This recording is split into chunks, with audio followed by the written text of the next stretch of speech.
Welcome, everybody, to UFO Man Live. My name is Tim, or UFO Man. Tonight, we have a very special guest. His name is Les Velez.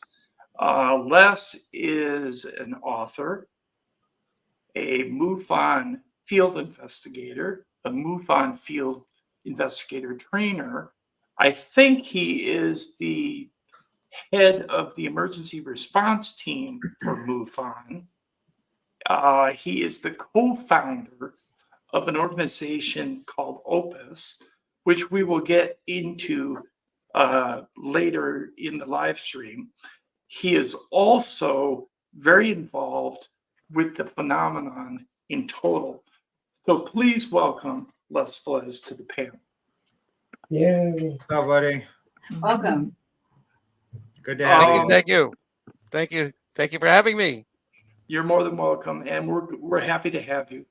The panelists tonight are Nos, from an author of the book Conspiracy Prime, Odessa, who's labeled herself as the chat hostess. So I that's have, because that's just my role. That's what I'm here for. yeah, she's really good in chat. So if you got questions, give them to Odessa, and we'll try and address them. Nancy Timms has come back onto the channel again. She's a great addition to the channel, so welcome, Nancy. Thank you. And Robert Ball, friend of Love mine, everybody. who I met through Tom Reed and Rhiannon Alley when they were both on UFO Man. So welcome, Rob. Good to be here, man. Thank you. Okay, tonight we're going to be talking to Les about his organization called OPUS. So let's get down to brass tacks. Before we do that, Les, I would like to see if you could let us know a little bit about your background, okay? Sure. Well, thank you very much once again for having me on here tonight with you guys, and I look forward to chatting with you all. Yeah, for me, you really have to go back to when I was 11 years old, and I saw this object. This is when I lived in Connecticut. And it was a October evening, and this totally silent, self-luminescent object, sort of oval in shape, was hovering over a tree line and slowly moving away from me, and it scared the hell out of me. And I ran into the house and tried to get my father to come out, and by the time he did, it was gone. And he said, "Oh, it's probably just a beacon of light reflecting off a cloud." And I didn't buy that. And shortly thereafter, I went to the library and started picking books up on UFOs. And back in those days, George Adamski was the big author, talking about his meetings with the Venusians and being on board their craft and showing pictures of their craft, which were phenomenal, absolutely phenomenal. So anyway, I really got into it for a while. And then, became an adolescent, and girls became a little bit more interesting other than UFOs. And so it kind of faded out, and, went off to college, went through the ROTC program. At the end of that period, I got married, and got involved with the Army and the Field Artillery Branch. And in 1985, I moved from Connecticut out to California, and picked up the newspaper and the San Jose Mercury News, and Stanton Friedman was going to talk about UFOs and the government cover-up with regard to this phenomena and the government. And so I it was like somebody threw a switch, and it was like, okay, I got to go see this guy. And so I went, and he gave one of his inimitable, lectures, did a great job, and I got all fired up. And on my way out, MUFON had a table in the foyer, and I wasn't familiar with the organization at that point. And so I decided, well, I'm going to go get their journal that they publish on a monthly basis, talking about their cases. And so I got involved with that. And after a while, that wasn't enough for me. And they had a field investigator training course. And so I took that, passed it, and I started to investigate cases. And this is when things really got very interesting, because I remember the first case that a person said to me that, they had not only seen this object, but that they had contact with these non-human intelligences. And I'm going, okay. And I was a nuts and bolts kind of a guy at that point. And so I was rather skeptical. And so I kind of, disregarded it to a certain degree. But then I had another case and another case and another case that were not just sightings, but also people saying the same thing. And then one of the people that I was working with said, "Do I know of other people having similar experiences?" And I said, "Yes, I do." And so the next thing I know, I'm facilitating a support group in my office in San Jose, and that's when things got really interesting. And to hear these stories that these people were telling, and a lot of these people had already gone to a psychologist or a psychiatrist because they were afraid that they were going crazy. And then they found out that they did not have a psychopathology, that they were totally sane. So then what? What the hell do you do with that information that this experience?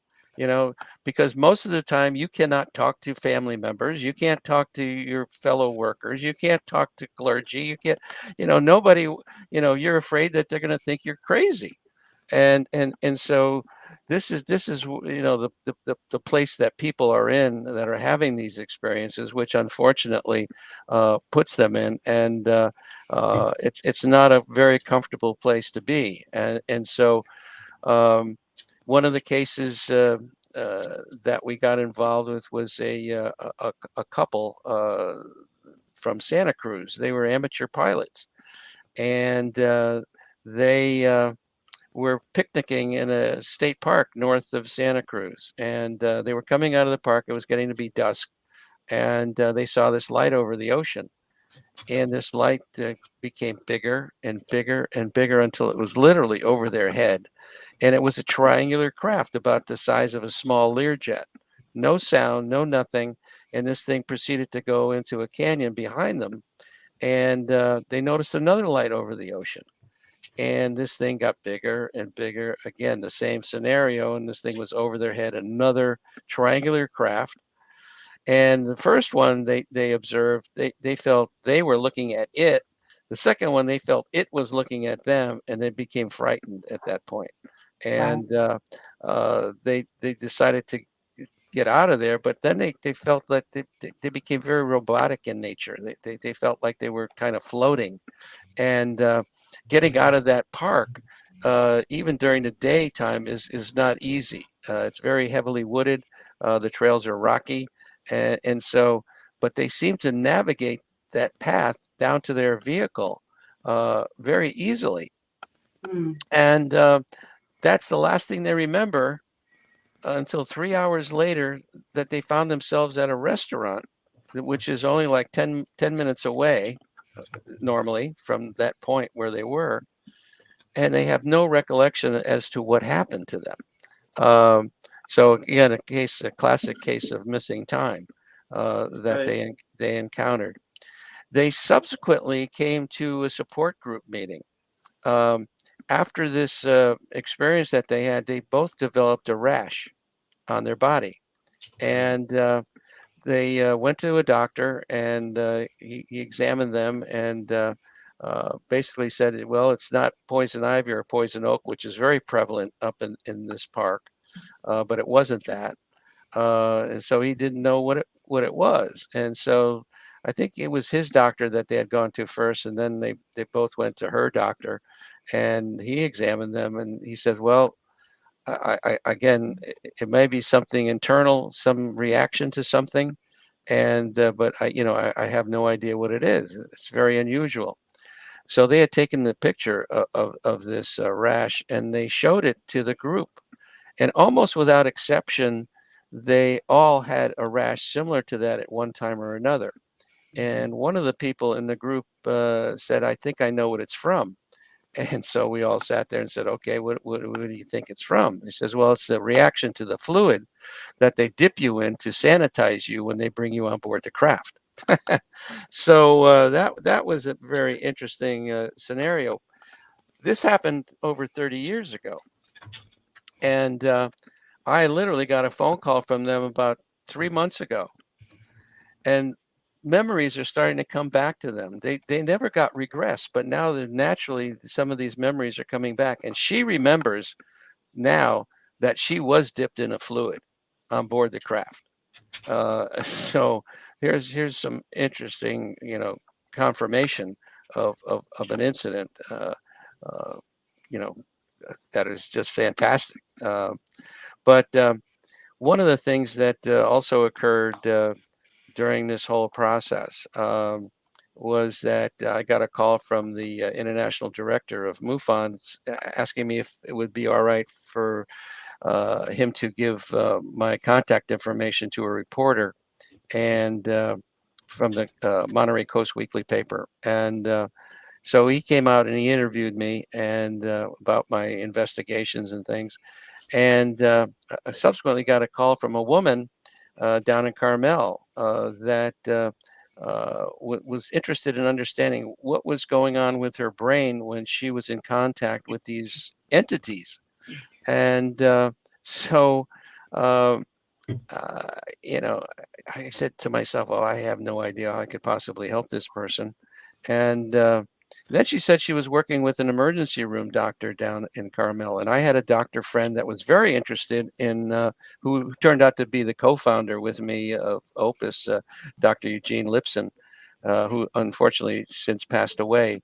But he was always interested in meeting other doctors that were interested in the phenomena. So I said, why don't we go down there, meet this person, you can meet this doctor, and we can find out a little bit more about her, and you can, make a connection with this doctor. So we did. And as we went into her home, there was a picture on the wall. And she's standing on the back of a, pretty good sized vessel in beautiful crystal clear blue waters, obviously Caribbean-esque in nature. And I asked her, I says, what's this all about? She says, oh, I was down in the Caribbean helping these treasure hunters. And I said, how are you helping the treasure hunters? And she said, well, I was in contact with the captain of the galleon that had gone down. And so that started the afternoon off. And what we subsequently found out after she started to tell us things about ourselves, that there was no possible way that she could know these facts about us, that she had a near-death experience and became very psychic afterwards, and then also started to being able to contact the various entities. So there's so much to this that once you start going down this rabbit hole, is amazing. All these phenomena are interrelated in some way, shape, or form, whether or not you're having spiritual awakening, Kundalini awakening, poltergeist activity, angels, demons, aliens, interdimensionals, you name it. It's all connected in some strange way. I do have to make a couple of corrections, Tim, in your intro. Yes, I was a investigator for MUFON. I am no longer an investigator for them. That Okay. was years ago, and also the abduction and response team. Basically, that was a precursor to MUFON's ERT, the Experiencer Right. Resource Team, right now. So that's no longer viable. But it has, as I said, it was the precursor that I developed with a number of people within MUFON. So I just wanted to make that correction, so people didn't, think that was still happening. I appreciate that. We do have a question for you that I have to stop and ask you. Sure. This morning on How to Hunt channel, the person reported about people he knew who were taken into UFOs and aliens sterilized them.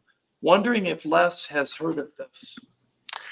Well, I there's been a lot of different procedures done on people, whether or not they were the subsequent effects of that, especially for a female, after so many miscarriages, supposedly, whereby the fetus has been taken, if they've been impregnated, that could certainly cause issues down the line where you would be sterile.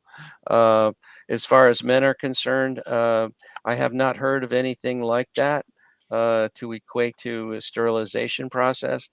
but certainly semen has been taken many times to be utilized in the hybridization process. But the only thing I could possibly equate sterilization to is on the female side, where after so many of these pregnancies that something like that might occur. Yeah, like through scarring or something like that. Yeah. Kookaburra says, my question is, do aliens really look the way we have created them to look like? Do aliens really look like the way we have created them to look like? Well, that's a good question. I think that in many cases there's their ability to shapeshift and to present themselves the way that we might like them to look. Many cases of large owls, for instance, being present in people's rooms or something like that, or on the road where they're on the side of the road when a person is driving their car. And so they seem to have many talents to be able to shapeshift, to present things like a lot of times you hear, especially in the case of children, that there's a clown in the room, and so it's maybe not as threatening for the child to interact with that entity. Do you think some of those perceptions are actually screen memories? Oh, sure. Yeah. And like I say, shape-shifting screen memories, this is all something that, especially if it's a very traumatic type of a situation, the brain has a great ability to ameliorate that and to make it something that is more acceptable. Right. Nos? Yeah, the brain is literally designed to do exactly that. Exactly. And it's interesting. I read an article a couple of years ago on some of the research that's been done into it, and there's just such a high probability that the majority of the experiences are purely psychic in nature, right? That while there are a lot of commonalities that are shared by all of them, there tend to be details that are specific to an individual, right? Like if that person sees grays as having a scaled ridge on their forehead, then if they encounter a mass group of grays later on, they're all going to look the same way to them. But other people are experiencing these races in different ways. Mm-hmm. And it's one of those things that says that processing the acceptance of extraterrestrials as reality is itself trauma. Humans that are brought up in this culture, what they call ontological shock that people are going through when this is happening to them. Exactly that. So knowing that they're creating a trauma situation, they have to tend the perspective of the mind through that experience to ensure the person can have the greatest resiliency in coming out the other side intact. And that's also why these memories get suppressed in the first place, so that people's psyches aren't broken moving into their life afterwards. Well, this brings up consciousness and things of that nature. That It does. one of the meetings that we had, a person in the group said to me, "I've seen you before." I said, "Where? A UFO conference?" "No, I saw you on board the craft." I said, "Really? Oh, that's interesting." And I kind of blew it off.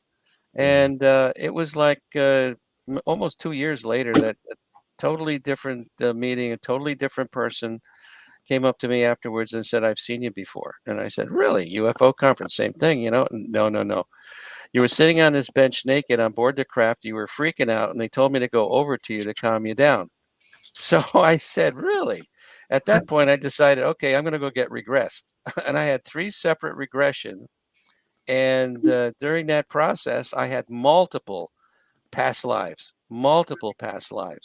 but I did not uncover anything with regard to contact with the non-human intelligences or anything like that, or being on board a craft. However, in another subsequent conversation I had with a person, they said, "Well, perhaps in this one of your previous lifetimes, that this actually occurred, and this person somehow saw that and was able to tap into that. And this is the thing that people talk about. You have time suppression, time skipping, time, the manipulation of space and time that they seem to have the capability to do. So, so my latest theory, okay, guys, no, hold on to your whatever you want to hold on to, uh, is is the fact that we've all had an experience, every one of us, whether we consciously remember it or not. It's part of the process. It's part of this. We're not at the top of the food chain. This is just something that's going on constantly. It's just part of how the world operates, and reincarnation is a big part of it. And one of the cases in my book, one of the experiences talks about his conversation with the aliens with regard to reincarnation, and them telling him that yeah, this is like the way the universe works.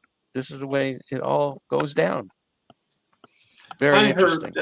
I heard that a lot of people are remembering experiences through dreams, but they don't realize that the dreams are an actual experience or memory.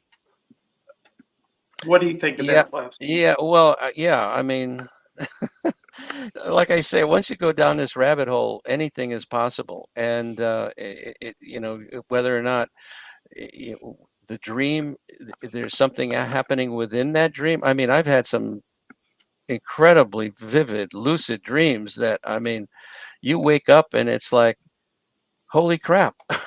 You know, it's like, what just happened? You know, it's very real. It's very real. And Right. and I think that a lot of us have gone down that path and experienced things like that. I mean, you know, whether it's, you know, hypnagogic or hypnopompic type of experiences where you see people in your room. I mean, I've had it a couple of times where I've thrown pillows at these things that are in the room, but you know, and that's as far as it goes for me. You know, I don't take it beyond that. You know, I haven't had to, or it hasn't, you know, been something that I wanted to investigate any further. But anyway, I probably should have another regression to see if I can find out if I did have in a past life an experience like that of being on board a craft. It's really interesting stuff. I don't think you'd be questioning that if you didn't. Just throwing it out there. What's that? I'm sorry. But I don't think you'd be questioning that if you hadn't. Yes. There. Yeah. Right. Exactly. Thank you, Dessa. You're welcome. Rob? I actually have a question. When you were talking about like people that would get dipped in the sanitization fluid, what did it look like?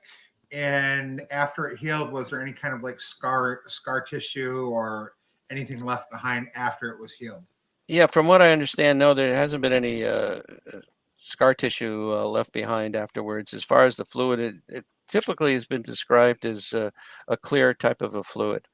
Was it like slimy, or just no, it's more liquidy in nature. So just like a quick dip and everything like that? Yeah. Okay. Exactly. Yes, the only thing I had, was it like the rash? Was it like itchy? Did it look like poison ivy? Oh yeah, it was itchy. It was definitely itchy, and So like over the whole body type thing. It was in a certain area, as it turned out. The most sensitive areas were basically, it was in his tender spots. his scrotum area and her vagina area. Yeah. Okay. Nancy? Well, I'm familiar with this rash that he's talking about. It's called contact dermatitis, and it's pretty common among experiencers, whether you be abducted or a contactee. My experience as a contactee, I was introduced to like a tank with like gel. It was more liquidy, but it was a type of gel, and it was a bluish color. And for me, it wasn't about sterilization. It was about learning to breathe underwater, because at that point, I was having lots of visitation, and we were going on USOs and different things like that. And so they wanted me to learn to breathe underwater. Yeah, and that's a totally different type of a Yeah. situation where, yeah, and I've heard about that number of times where you're actually put in this. It's a heavy liquid, and so and actually, the U.S. government has done experiments like that where people can be in that kind of fluid and breathe. They Right. take it into their Heard of lungs. that before. Yeah, yeah. It's like super highly oxygenated water to Mhm. where instead of breathing, they're just sucking in water to their lungs. But Mm-hmm. Yep. it's so highly oxygenated, you could literally sit there and just Yeah. all day No long. tanks, for no like- apparatus. You're just in there. Yeah. Yeah. Right. It's like for deep water diving, so your lungs don't collapse. Mm-hmm. Exactly. Yeah. Odessa, Yes. your turn. I'm so sorry. I apologize for the distraction. I was briefly interrupted. I just wanted to state for Les's sake, when you wonder if something has happened to you, it's because there's a piece of you that knows that it has. I just wanted you to think about that. And the last 2 minutes are completely a blank for me because I was completely unable to listen. My husband had stepped in briefly and I had to deal with something very quickly, but so I apologize to everyone if I miss any messages in your chat, but I'm very much enjoying listening and I do apologize for the last 2 minutes.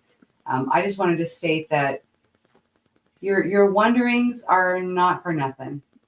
Mm. Very good. Thank you. You're welcome. Yeah, have you experienced in your encounters any what's the word, like body marks? Oh, yeah. Or- Yeah. No, I have not noticed any markings on my body. Of course, in my book, I talk about all the different types of physical and psychological effects that people come back with. Whether it's scoop marks or triangular marks on the body, things of that nature. And I talk about implants. And the implants, all these debunkers talk about, where's the proof? Oh my God. yeah, there's tons of proof. There's a bunch of proof. I mean, Dr. Roger Lear did a hell of a job with excising 17 different patients from their implants. And these implants are remarkable. They're remarkable. I don't know if you guys are familiar with it. Let me just read you a quick little thing on these things. Please do. There's no inflammatory rejection reaction by the body to these foreign objects, number one. And you get a splinter in your finger and right away, you got it. Yeah, for sure. There's no visible portal of entry. No, there's collections of specialized nerve endings surrounding the object. An outer coating of ceramic biological material, a metallic phase where inorganic metal becomes biological tissue. Emissions, now this one really is wild. The emission of radio waves, which are deep space frequencies in the FM band. So who's listening to these? Okay. Right. Electromagnetic fields in excess of 10 milligauss. Composition of meteoric iron 66. Rare earth metals such as U-236, a single isotope of uranium existing by itself, as well as elements such as uridium, which is very rare. This one is interesting. Non-terrestrial isotopic ratios indicating the involved elements do not come from Earth. So where are they coming from, folks? And you don't. So there's so many things like this that when you really start to dig into what these experiencers are going through and the types of physical marks and implants and things like this that they have, you have to realize that there is definitely something going on. I mean, it even goes even further. You know, metallic caverns that are no larger than the diameter of one atom, resistance to ordinary cutting techniques. I mean, it's like these things are phenomenal. Very unique. Very unique. We do have a question for you from Live Light in the chat room. Is Okay. it possible we all have implants without our knowledge? Oh well, that's a good question. You know, since a lot of these implants, people do not realize that they might have them. And what we talk about too is the fact that if you do realize that you think you have one, I would counsel that you not have it removed, because what happens many times, has happened in the past, that once it's removed, they come back and they reimplant it in a place that's even harder to get to. So if it's not bothering you, then I wouldn't mess with it. I mean, you take a look at Whitley Strieber, who has one behind his ear, and he contemplated taking it out, and then he realized that this thing was talking to him and giving him information. It's helped him write a number of books on this subject. And he interviewed me one night on his show, and I didn't realize that that implant was doing that much for him. So they can be beneficial as well. So it's That very actually reminds me of Terry Lovelace's implant. When he was told not to remove it, the one that looks like a square chip with two Right. wires going out of it. He right. was told not to remove it because it was beneficial for his health. So he's never removed it. Rob has a question. Yeah, I was actually gonna ask a question. When I was I forget how old I was. It was probably like maybe 15, 20 years ago. I was with my girlfriend, and she felt like a lump on my back. And she thought it was obviously, you know, acne, and she messed around with it a little bit, and this little thing came out of my back. She said it was like a bone spur, but I looked at it, and it was probably about as big as a grain of rice. The piece of it was black like charcoal, and then wrapped around it, it looked like a white, like gelatinous substance. And I thought it was a bone spur, but I tried to break it with my finger, and it like literally took all my might to sit there and like snap it in half. So I was wondering what like an implant would look like, and if you think that was an implant. Yeah, I have a number of pictures in my book of implants that Dr. Lear had removed. And there's a number of other people, like Daryl Sims has a website where he shows a lot of the implants that he has gotten over the years. They come in various shapes and sizes. I mean, some of them are small little arrowhead type things, little triangulars, little corkscrew kind of things. I mean, Really? they're all over the place as far as shapes.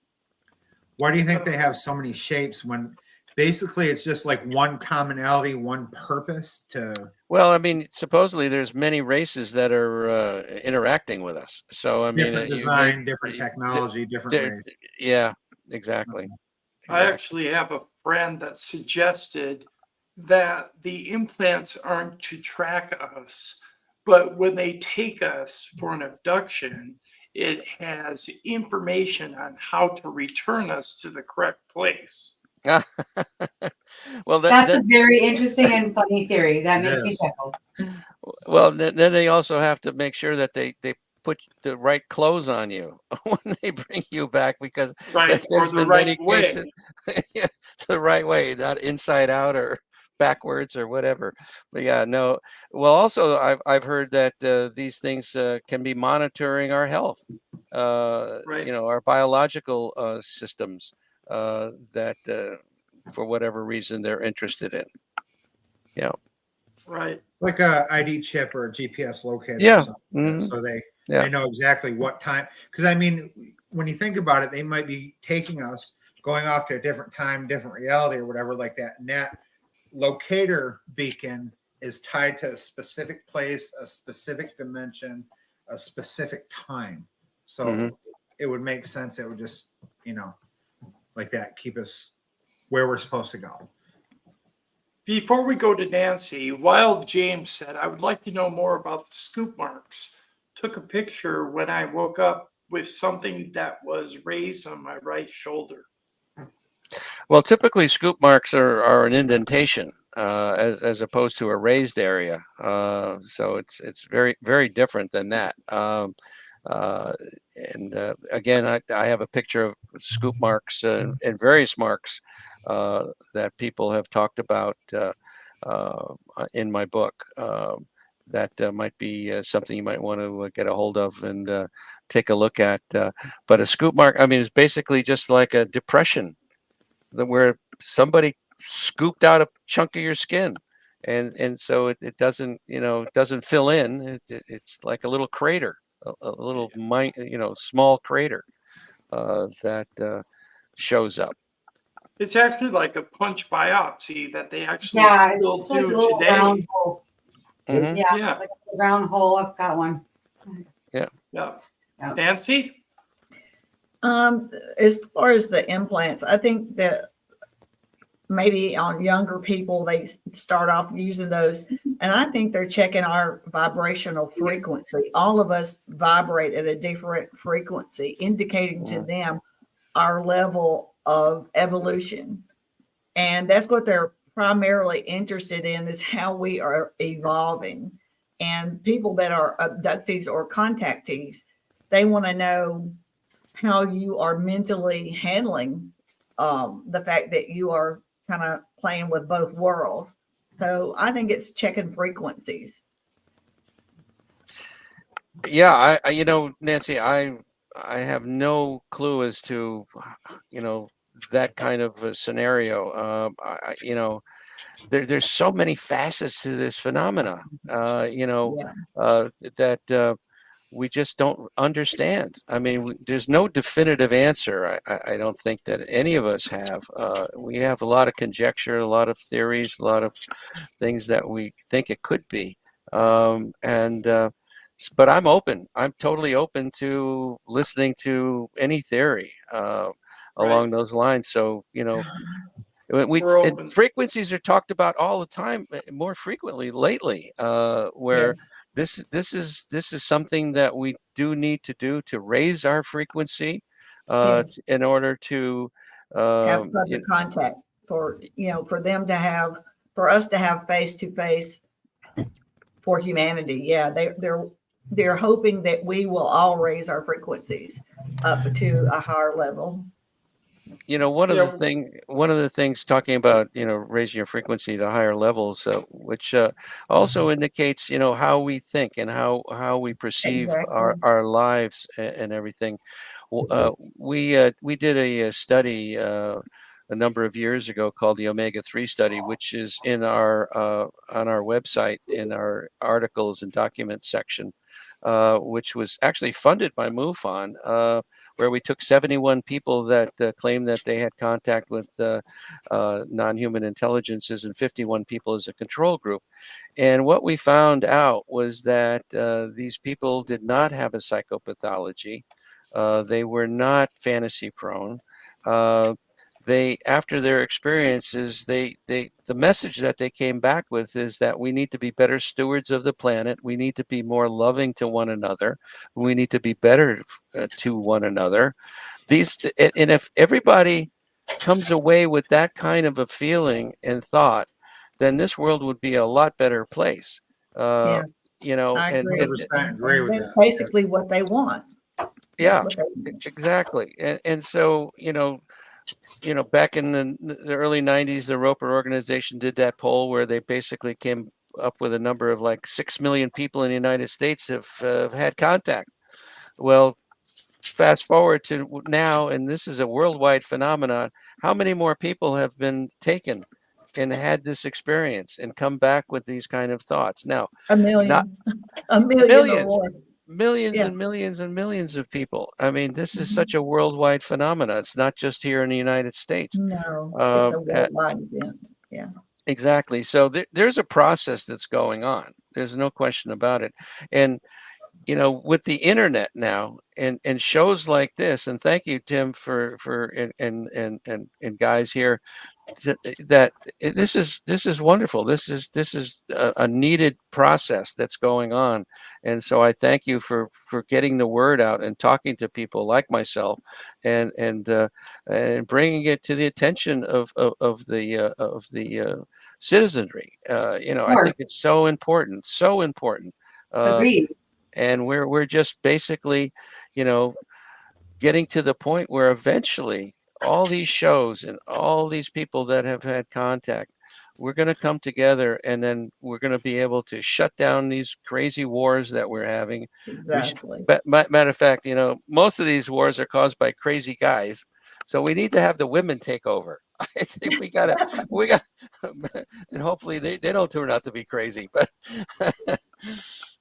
Yeah. Anyways, let's go to Nos. Yes. I actually wanted to express my gratitude on a couple of different fronts here, because with the things that have been happening over the last few years, with the government getting involved in the image management side of ufology and trying to control the conversation, Yeah. you're still talking about the documentation, data gathering, and research side of things. Thank you for that. And when the government came in and they started doing the UAP, trust us, we'll tell you everything eventually. I thought so much of the ufology community abandoned the desire for any legitimate research and just refocused their efforts on begging the government for the truth. yeah. So Well, I like that you're focused on the data. That makes me feel a lot better there. yeah, I think it's important to back up what we talk about as best we can with whatever information we do have. And we're actually in the process. We just finished the first phase of the Omega-4 study, which is a study that also is on our website at this point, which we went out to the therapist community and had them answer quite an extensive questionnaire about what modalities work best when working with experiencers. Because let me back up a little bit and talk about Opus for a second here, and who we are, and what we're all about. As I mentioned, we got started actually, or maybe I didn't mention it, that in 1994, we officially became a 501c3 nonprofit organization recognized by the IRS, which always cracks me up. Anyway, paranormal and the IRS. But anyway, our mission, simply put, is to help people having paranormal experiences. And we're open to all kinds of the aspects of the paranormal. But as it turned out, most of the people that come to us have had contact with non-human intelligences, whether you call them experiencers, contactees, or abductees. And so what we do for these people is we have a couple of ways that we help. One, and I think probably one of the most effective things we do, is we have a confidential online support group where we have almost 400 people now from around the world, literally around the world, that are talking 24/7 to one another. They're talking about their experiences. They're asking questions. They're telling stories. I mean, it's an incredible thing, and the feedback that we get from people that are in the group has been very positive over the years, where they felt that this has been a real help to them because they have somebody that they can talk to. Whereas a lot of times it's very difficult to turn Yeah. to your family members, your co-workers, or clergy even. So Absolutely. then we also have a referral network of mental health practitioners and hypnotherapists from around the country. And as I mentioned earlier, we're always looking for more therapists that are familiar with the topic. Thank you, Tim. And Great infographic. and we're trying to do an educational process with these. Matter of fact, we're about to set up an educational process where these therapists can get ongoing credits for their work. So we'll have these seminars that we're going to be starting up. So that's another thing. And then the latest thing that we have is what we call our EST, our Experiencer Support Team. And these are people that have had quite a bit of experience in a lot of different phenomena, but mostly the abduction type or contact type of experience. And so these people, if the person that contacts us is looking for that assistance, we can contact the person and actually have a human talk to them. It's like a live Right. person, and find out what it is, and how we can possibly help them. And so, and then we also have monthly Zoom meetings for the support group. For those people that would like to get online and see faces and have a nice, usually about a 2-hour session once a month that we also have for people. So, and if you just go to our website, opusnetwork.org, all that information is there. I just want to take just a brief second, Les. I just want to thank you for your work. Honestly, I think there is not enough space for people, and there needs to be more. And I thank you for sticking your foot in that door and opening some space for people, some safe space, and providing a space where people can really be honest about their experiences. I personally appreciate that. I can't speak for everyone, but I know at least a dozen people personally that would thank you. Oh, thank you so much, Odessa. I appreciate that. You're welcome. Yeah, and the other thing. Go ahead. The other thing I was going to say is that the study that you're doing now on modalities Mhm. is the most important thing that can be done for what's coming. Mm-hmm. Because the establishment of, across the board, looking at the different types of therapies and everything, understanding how those modalities apply to different personality types is a template for treating the world when the general population is confronted with the reality of extraterrestrials. Oh, that's a good point. That's a good point, Nas. Two of the modalities that come up time and time again is EMDR and QHHT, Right. which seem to be very, very useful in helping people get through these experiences. So the second phase, which we're just now initiating, is we're going out to the clients of these therapists to get more feedback it's a really long questionnaire, and I just hope that people will be able to get through it. But that's the latest thing that we're involved with. Yeah. I got a question for you. Is any of the data that you are collecting through OPUS Mm-hmm. that is not necessarily, say, anonymous, but people who want to come forward with the information, is that data going to be shared Well, with organizations within the government at all? No, no. Okay.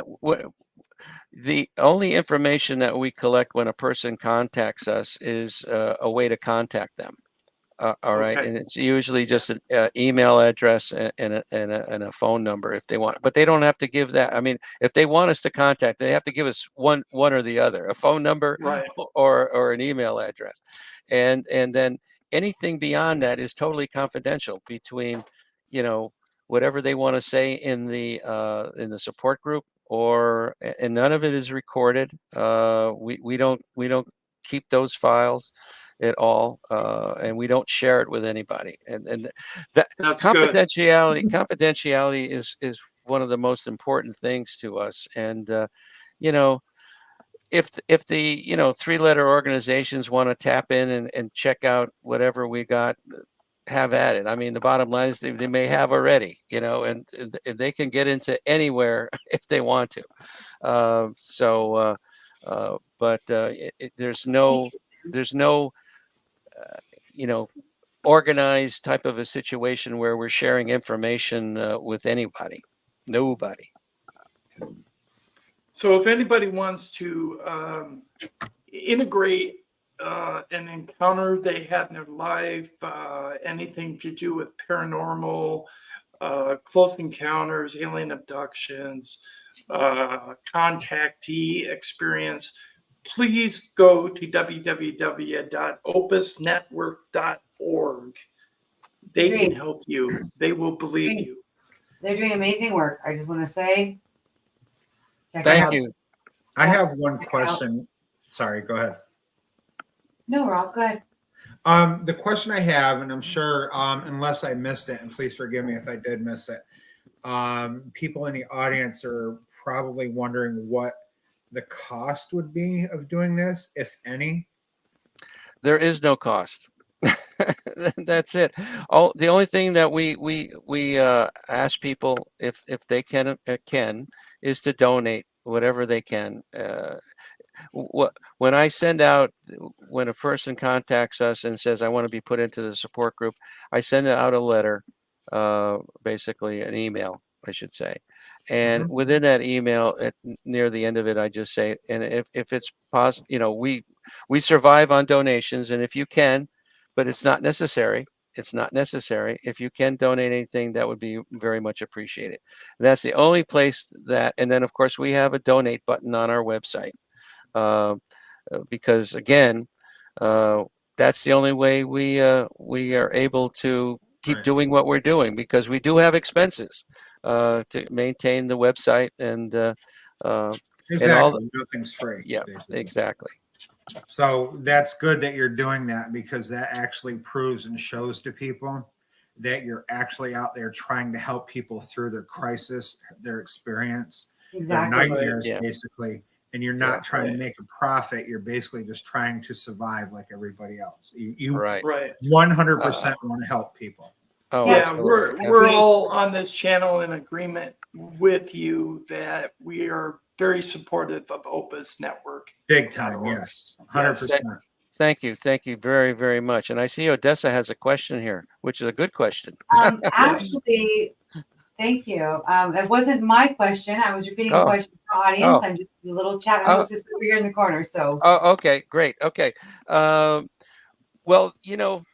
what we do is we do not judge people especially when they come into the support group. Over the years, yes, we've had people that obviously needed help beyond what we were able to give them, and so we would recommend that they visit their local mental health practitioner, or give them a name of one that could possibly help them. And it becomes evident quite quickly whether or not these people are blowing smoke up our tailpipe, so to speak, as the person pointed out. understood. Yeah. Yeah, you certainly get a sense of that, just like you're dealing with people on a daily basis in your own personal lives. When you start talking with someone, your gut meter goes off and says, "Wait a minute, this is not real, or this is not happening." But I mean, here's the Yeah. other side of the coin. Now, a person can be schizophrenic and still have an experience, which makes things even more complicated. Okay. Because you don't We- know if they're, yeah. Yeah. So I mean, so you can be crazy, but then you're also still having an experience. In a classical sense. So it's not a straightforward path. It's a path that is one that you just have to step lightly and try to just be as helpful as possible. And these people that and we've not had, like I say, I think I've had 2 or 3 people since 1994 that I've had to basically, pull out of the support group and say, "Hey, you might want to consider an alternative means of helping yourself." Right, which is beautiful. Thank you so much for helping people that need it. On Odessa, that can you read this question, Odessa? Yeah, I see it. I see it. Yeah, what is different? absolutely. Go ahead. Well, yeah, well, of course, the big difference is that MUFON is traditionally been a nuts and bolts type of an organization since like 1996. when they got, excuse me, 1969, founded in Seguin, Texas. And they're basically a civilian group of field investigators that are trying to investigate the phenomena to the benefit of humanity. OPUS, our main mission is basically to help people having these experiences. So that's the difference. We're not sending out investigators. We don't have investigators. We have a referral network of mental health practitioners and hypnotherapists. We have an online support group, which MUFON does not have. And so there's distinct differences. Yeah, they're more of an investigative group, and we're not. Right. Tom Thank you. Reed official says, I'm a firm believer of polygraph tests. Someone doesn't take one unless they're confident, and if they pass it, then that speaks for itself. Yeah, that's great. I mean, you know, if it gets to that point where you want to do that kind of investigation, but We have the money to fund a polygraph for sure. yeah, you know, Yeah. and so we don't do that kind of investigation. What we do is if a person comes to us and they tell us a story that they're looking for help, we try to help them. And so we're not making a judgment on, you know, whether or not we should help them. We automatically do help them. And 9 times out of 10, it works out very well.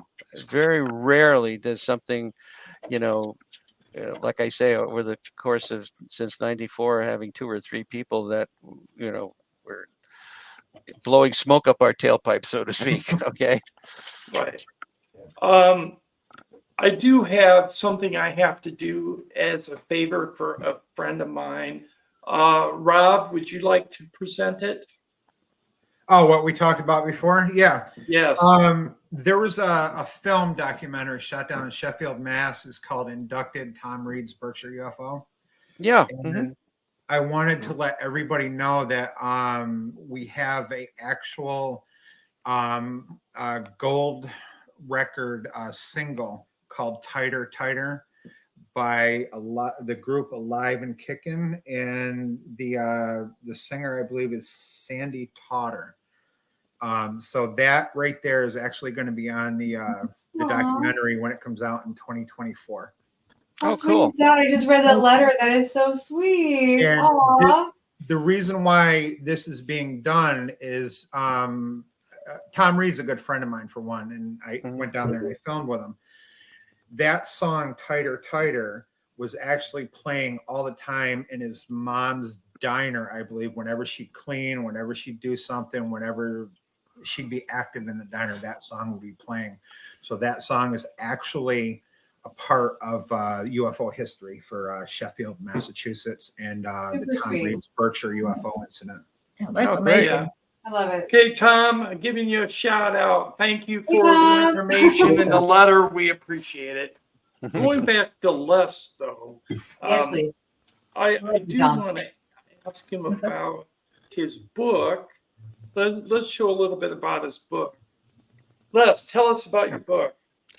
Yeah, well, you know, over the years, I've been contemplating putting a book together. And of course, when COVID shut everything down, it gave me a great opportunity to actually sit down because I couldn't go anywhere, do anything. So I finally sat down and got the typewriter out. Well, it wasn't the typewriter, it was the computer, of course, but figuratively speaking, the typewriter, and started to put, you know, some thoughts down. And I was compelled to write this because I felt it was necessary to have kind of an overview of what experiencers are going through, Right. and not so much you know, a personal story, you know, about my experience, but just you know, what are the physical aspects? What are the psychological aspects when someone is having these types of experiences? And some of the backgrounds, you know, like in one of the sections, they talk about Jim McCampbell, who is a physicist out of Berkeley, who I had the great opportunity to actually work with a little bit when I was living in California. And he came up with a book on UFOs years and years ago that talked about the effects of microwave energy and X-rays and gamma rays on people. And some of the effects that people talk about during these experiences can be directly related to those types of effects.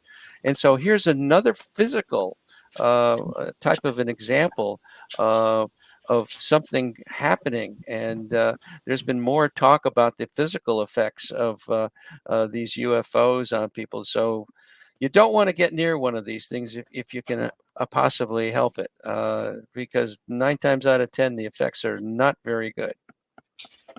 I've heard. So anyway, Who was it? Who was it? Avi Loeb that was stating. No, it wasn't Avi Loeb. It was Gary Nolan that was talking about brain damage from close encounters, and several soldiers that actually got too close and actually passed away from it. Right, exactly. And Gary Nolan, you know, is matter of fact, when my Omega study came out, I actually contacted him, and he was very appreciative of the fact that I sent him my Omega-3 study. And he contacted me afterwards, and they said, "Can I send this to Kit Green and to Hal Puthoff?" Yeah, please. so, Please do. Wow. so I said, "Sure, go ahead, let him Nice. see it." But yeah, he's done some interesting things about the brain and the caudate putamen area, where there's a lot more connections on these people that have these telepathic capabilities and psychic abilities, and Right. that these people connect with other people that have the same capabilities, and it's generational. And of course, he's an experiencer himself, so that's a whole nother ball game.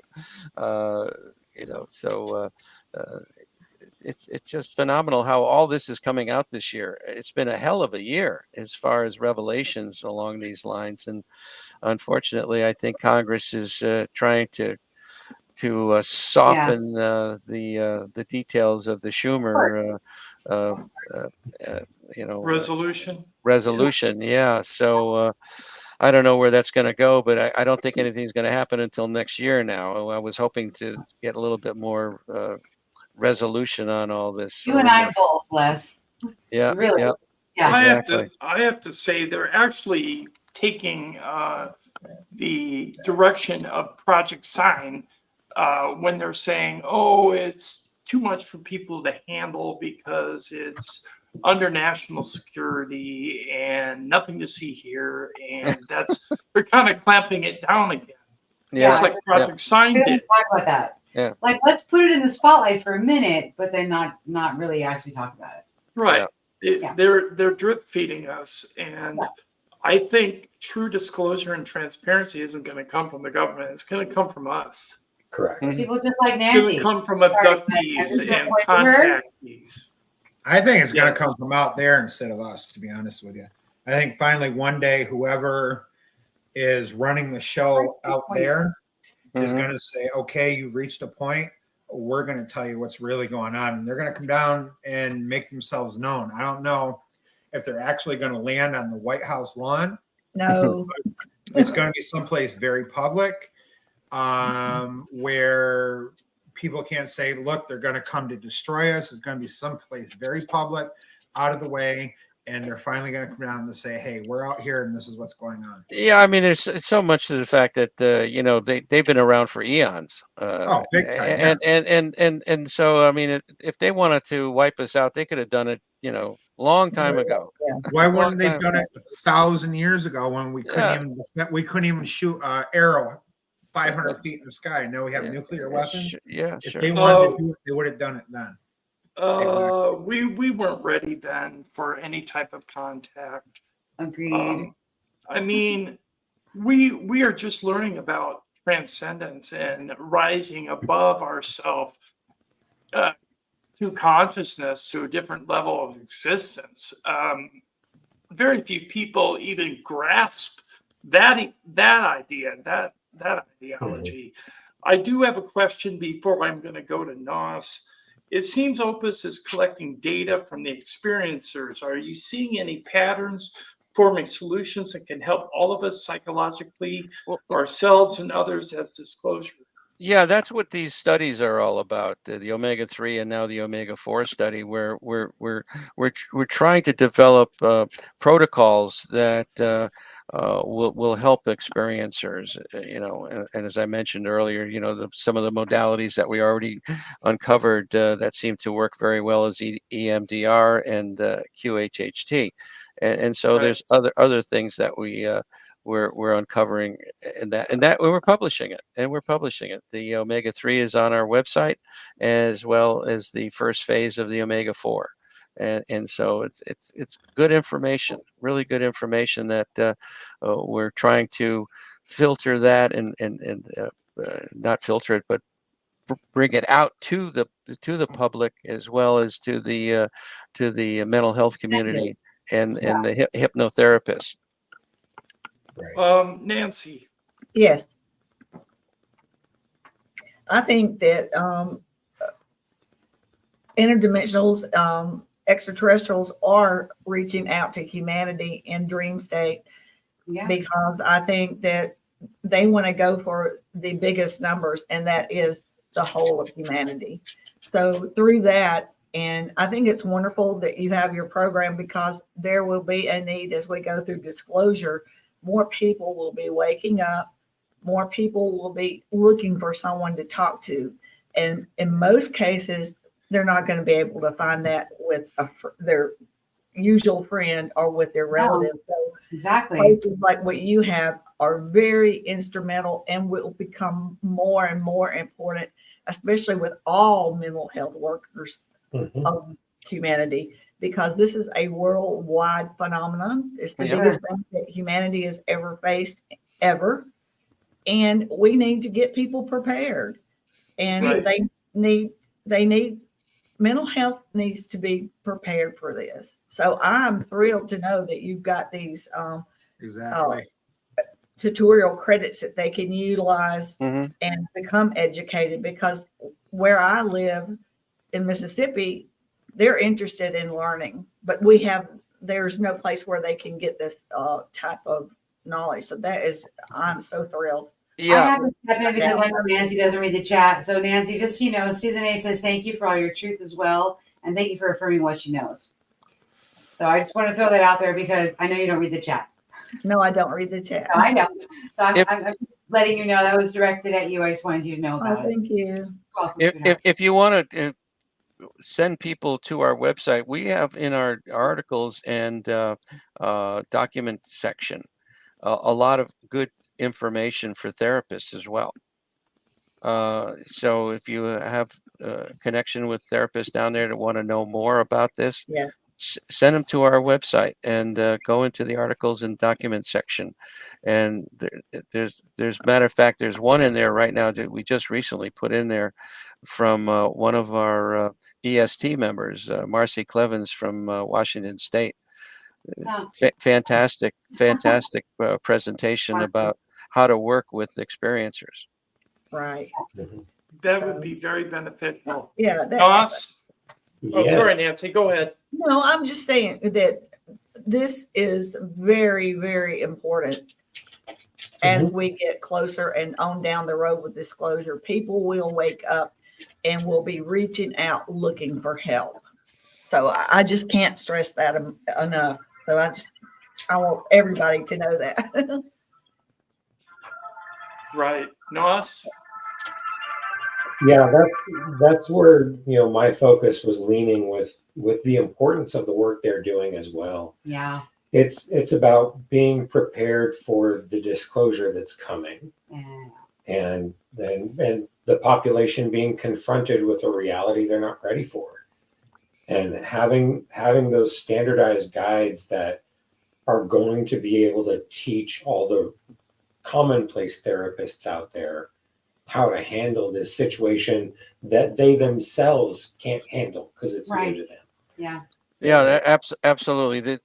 And that's why the shows that I've been on recently, I've been talking about the fact that we need more therapists that are familiar with this topic, because there's going to be an overwhelming amount of people coming forward and we're not going to be able to do it justice if we don't have enough therapists. And so, yeah, we need to focus more on Mississippi. I can see that right away, Yes, and Sure. Yeah. get some more people down in your area. There's more groups now that are coming forward. There's another group called the UAP Med. I'm familiar with that. Yeah. Okay, that I'm also involved with. We're kind of in alignment with them. Their focus is to educate the mental health community and the medical community about this phenomena, and first responders and other people of that nature. There's another group that Gary Nolan just started called the Soul Foundation, SOL Foundation, which is looking to bring in more scientists and people of that nature to look at the phenomena. And another one is the Hollywood Disclosure Alliance, which is made up of people in Hollywood, the movie industry, as well as the UAP community. And OPUS and myself and Gwen Farrell are also involved with them. And so there's a lot of people with a lot of interest that are looking to really bring open this thing up big time and really address it. And so there's a lot of pressure. And Steve Bassett has been doing his thing, trying to get these Congress people on the right path, and so I give him a lot of credit for sticking through all these many years, trying to lobby the government, Congress, to really look at this phenomena. So. Yeah. Right. I reached out to Tim Burchett recently, Mhm. and I know he saw my comments, so I'm waiting to hear back from him. Mhm. He's a true warrior for transparency. So Oh, Agreed. absolutely. Oh yeah. Agreed. anyways, let's go around and take last comments from the panel. Noss? Just the last comment as an aside related to something we were discussing earlier. I would think at this point that individuals with biological encounters that have occurred, related to implants and whatnot, may be approaching 7.8 million. Because that would be 1/10 of 1% of the population. Yeah. And that's all that's necessary to remain behind if the population gets wiped out. Interesting. The number of the population to be able to get rid of the toxic remnants from society, the nuclear power plants, the oil wells, the chemical factories, all of that has to be carefully taken care of to prevent what humanity created from passively destroying the earth. Yeah, well, there's so many problems to be looked at. That's for sure, and we're slowly killing ourselves off, whether we will believe it or not. It's like so many groups believe that yes, we need to do something drastically as the planet warms up, and if it keeps going the way it's going, we're going to be in deep trouble with being able to grow the kind of food that we need to grow to feed the population. So that consequently there would be a huge amount of starvation going on. I mean, it's going to be not a nice place to live. But Right. anyway. Right. Rob? I actually have a comment. I'd like to actually say thank you for having a group like this out here and all the other groups that are out there, like a support group. When final disclosure finally hits or something finally happens to where something lands on the White House lawn, per se, there's going to be a lot of very scared, very confused individuals that do not know what's going on and won't believe anything that they're told. So it's very refreshing knowing that there's people like you out there at the forefront of everything, getting a step on what's going to eventually happen. Thanks, Robert. Appreciate that very much. You're absolutely welcome. Thank you. You're a Nancy? pioneer in what you're doing, and it's much appreciated. I agree with Robert. Thank you. I do too. All right. Thank Thank you, guys. Thank you very much. Well, I think the best way to deal with Congress and things, these big top dogs, is to show them that we are prepared to help humanity. We are thinking about what happens after disclosure. All these things are put into place. Then they have nothing to come back to Stephen Bassett and say, well, the people aren't going to be able to handle this. And you're going to say, oh, yes, they can. And oh, yes, we are prepared to help and get as many mental therapists in your pockets and other people to educate humanity when we get to this point. Be prepared and show Congress we are ready. We can do this. Exactly. Right. Yeah.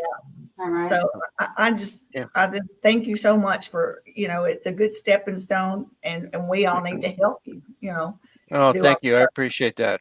Absolutely. Completely Thank you. agree. You I know, completely one of agree. the things I'm sorry, Tim, but No, I was no. just going to jump in Please, and please, say Les, go ahead. that there's the recent poll that was done. I forget what organization it was, that 77% of the population believes that we're not alone. Now, Absolutely. I thought it was higher if than that. that's the case, I don't think we're going to Right. have a big issue. Maybe 30% of the people are going to have a hard time with it, but Right. You know what the majority of most people are going to be beautiful okay thing- with it. The most beautiful thing about all this, think about what the extraterrestrials and interdimensionals are going to look down us and say, these people Right. are ready. They are ready. Right. They're intelligent enough to do this. I just We want are. to agree. I just want to agree with Nos, with Robert, with Nancy, and with our chat audience. I want to say a couple of things. Les, thank you so much for providing a space for people, for being part of that, for putting that Opus network together.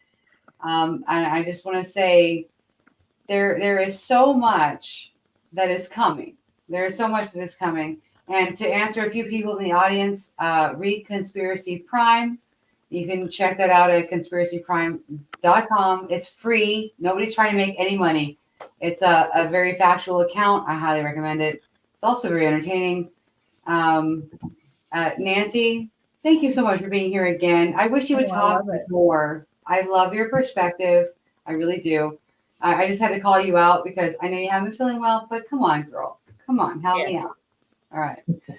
Les, thank you so much. Really, truly, for Thank being you. here. I hope we get to talk with you again, honestly. absolutely. Yes, absolutely. Anytime, Yes. anytime, I think guys. you would all like that very much. Our audience has gone kind of crazy and they love you. So Oh, Yes. come back. good to hear. Good to hear. Thank you, guys. I really appreciate it. It's been fun, and I look forward to doing it again in the future. If you Absolutely. can, Thank you. And if you can hang around a little bit afterwards. Please Sure. stay after the show for a little bit. Okay. Yes. Sure. Thank you so much. Before we go, we want to show his book once again because it's available on Amazon. Yes. All proceeds from the book do go back to the Opus organization. So please get the book, help out the organization, help out yourself if you need to integrate an encounter you had or a paranormal experience, or you need to learn how to deal with any of these topics. Reach out to opusnetwork.org, and they should be able to help you. Check out his book, buy it on Amazon. Thank you. Definitely. Yes, please. Check it out. I want to say thank you to everybody on the panel. You are all excellent again. Nancy, I'm glad you're feeling better. Thank you. Thank you. Rob, you did Thank you. excellent. Thank you for your good comments. Nas, Quite welcome. you're always a shining spot on this panel. For sure. Odessa, thank you for running the chat room so well as you did. You're welcome. And thanks to Les for being I agree with gracious with that. his time and coming on and sharing with us what he knows, what he's doing, what his work is, and showing us that we have, as experiencers, or even people that are skeptical, a place to go to learn how to deal with this subject and the phenomena. I really appreciate it, Les. Thank you. Well, thank you. Thank you very much, Tim. Really appreciate it being here tonight. And thank you, guys. It's been fun. A lot of fun. To everybody in the chat room, to everybody who watched online. We want to thank you for coming this evening and sharing time with Les Velez and the Aw. panel. Thank you, Liv. I'm an ambassador now. That's so sweet. Yep. We will see everybody next week. We have Grant Cameron coming on from White House UFOs. So please come and Awesome. attend, and we'll see you then. Okay. And we'll have Les Velez on in the near future again. So Awesome. good night, Thank you. everybody. I hope so. Wonderful. Good night. Yes, Good night. sir.